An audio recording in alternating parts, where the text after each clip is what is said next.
Good day, figures around the world. This is Dr. Fig Agro Lab Asia. A huge harvest of LAs this late afternoon by my son, and he's been meticulous and patient to work on these LAs. I trust him.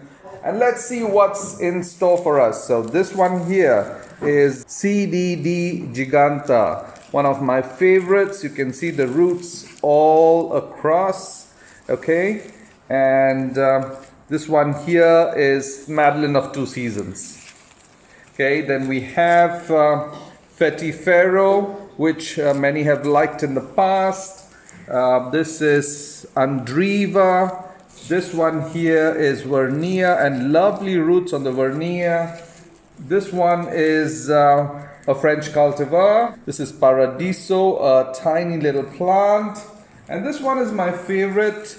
It's Jerusalem. Someone is looking for figs from the Holy Land. This one is Jerusalem.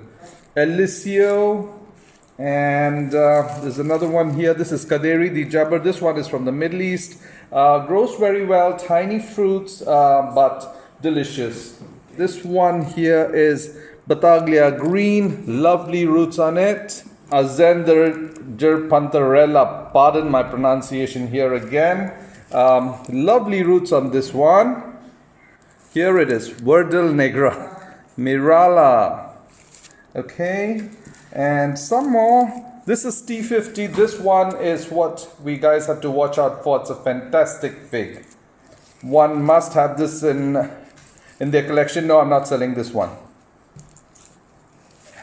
This is RDB Chantel. Just today on one of the fig forums, someone was asking about RDB. Amongst the strains of RDB, this is the one that I like. The owner is Chantal, and we have decided to call it RDB Chantel.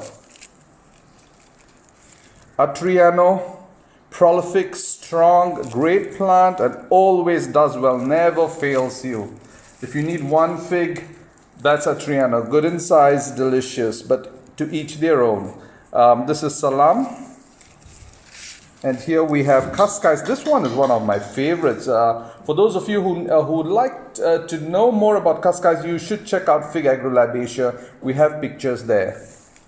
And the last one here is Colonna Nero. This is another beautiful black fig. Not very big, medium in size, but fantastic. Signing out, Dr. Fig.